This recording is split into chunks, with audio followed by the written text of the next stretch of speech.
झारखंड में अगला मुख्यमंत्री कौन बनेगा। आज की इस वीडियो में हम चर्चा करने वाले हैं कि आगामी विधानसभा चुनाव में चुनाव होने वाला है और झारखंड का मुख्यमंत्री कौन बनने वाला है। हम आइए इस वीडियो के माध्यम से जानते हैं।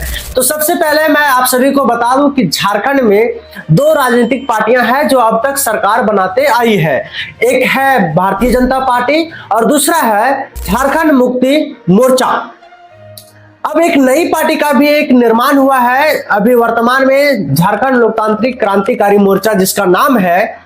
और वर्तमान में देखा जाए तो इसका लहर पूरा जोरों शोरों से है और लग रहा है कि इस बार जयराम महतो की पार्टी मुख्यमंत्री पद पर कब्जा कर सकती है।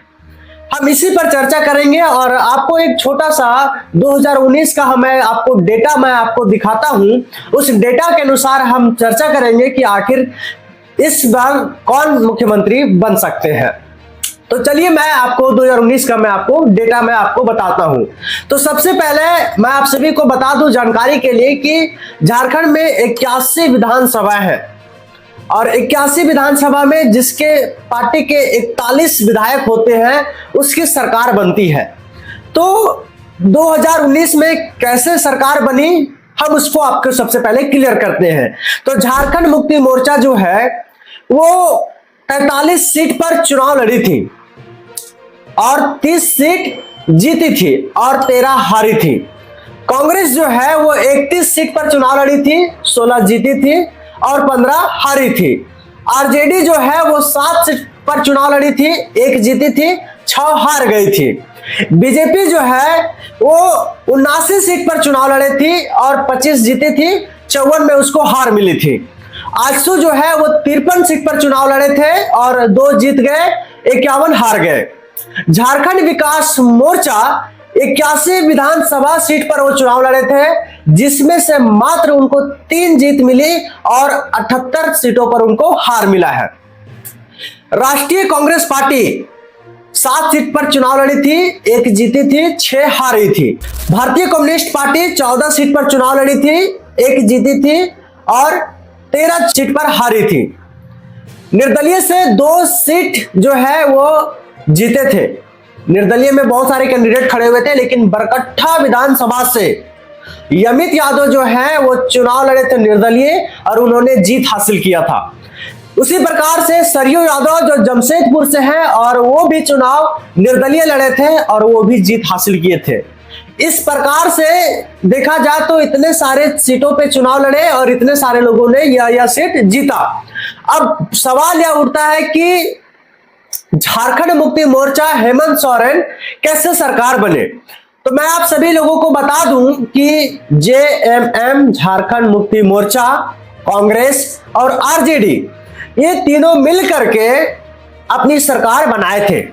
आप सभी को मैं बता दूं कि जेएमएम 30 सीट और कांग्रेस 16 सीट और आरजेडी 1 सीट जीत करके तीनों मिल करके 47 सीट लाए थे और 47 सीट लाने के बाद उन्होंने हेमंत सोरेन का सरकार बनाया। वहीं पर बीजेपी जो है वो भी एनडीए गठबंधन में थी और ये कह सकते हैं कि बीजेपी, आजसू और झारखंड विकास मोर्चा मिला करके मात्र 30 सीट ही ला पाए थे। इसी वजह से देखा जाए तो झारखंड में जो है वो जेएमएम की सरकार है, कांग्रेस की सरकार है, कह सकते हैं इंडिया गठबंधन की सरकार है। लेकिन क्या इस बार दशा और दिशा कुछ बदल सकता है? क्या इस बार झारखंड में कोई एक नया मुख्यमंत्री बन सकता है? क्योंकि इस बार देखा जाए तो हेमंत सोरेन भी अपनी दावेदारी को पेश किए हैं, बाबूलाल मरांडी भी भाजपा से अपनी दावेदारी को पेश किए हैं और झारखंड लोकतांत्रिक क्रांतिकारी मोर्चा की तरफ से जयराम महतो भी इन दोनों को टक्कर देने के लिए तैयार है। देखा जाए तो झारखंड लोकतांत्रिक क्रांतिकारी मोर्चा अभी तक 20 सीटों पर अपने प्रत्याशी की घोषणा कर दी है और कहा जा रहा है, सूत्रों से पता चला है कि 70 विधानसभा सीटों पर ये चुनाव लड़ेंगी। अगर 70 सीटों पर चुनाव अगर जयराम महतो लड़ते हैं और सभी को देते हैं टिकट और अगर जयराम महतो 41 सीट जीत जाते हैं तो जयराम महतो अपनी सरकार बनाने में सफल हो जाएंगे। अन्यथा जयराम महतो को भी किसी न किसी के पार्टी के साथ गठबंधन करना होगा, तब जाकर के जयराम महतो अपनी सरकार बना सकते हैं। देखा जाए तो अभी वर्तमान में झारखंड मुक्ति मोर्चा जो है वो बहुत सारी योजनाओं को लेकर के आए हैं, बीजेपी भी बहुत सारी योजनाओं को लेकर के आए हैं, लेकिन जयराम महतो अभी किसी भी प्रकार का कोई योजना उनके पास नहीं है। वो सिर्फ झारखंडियत की बात कर रहा है, वो सिर्फ झारखंड को बचाने की बात कर रहा है, वो शिक्षा की बात कर रहा है, वो स्वास्थ्य की बात कर रहा है, आपको हक और अधिकार को दिलाने की बात कर रहा है। इस वजह से यहां की जनता, झारखंड की जनता इनको मुख्यमंत्री के रूप में देख रही है। अब सवाल यह उठता है कि क्या आप किसे मुख्यमंत्री के रूप में देखना चाहते हैं, हेमंत सोरेन को, बाबूलाल मरांडी को या फिर जयराम महतो को? आप जिसे भी देखना चाहते हैं आप हमारे कमेंट बॉक्स में कमेंट करें। साथ ही साथ आप ये भी लिखें कि इतने सीटों से जयराम महतो जीतने वाले हैं और अपनी भारी मतों से अपनी कह सकते हैं कि मुख्यमंत्री पद पर जाने वाले हैं। और भी कोई भी हो सकता है, इनके तीनों के अलावा और भी बहुत सारे हो सकता है कि मुख्यमंत्री बन सकते हैं। चंपई सोरेन भी इस रेस में है कि भाजपा उन्हें मुख्यमंत्री बनाए, लेकिन ये कहा नहीं जा सकता है, कुछ भी हो सकता है।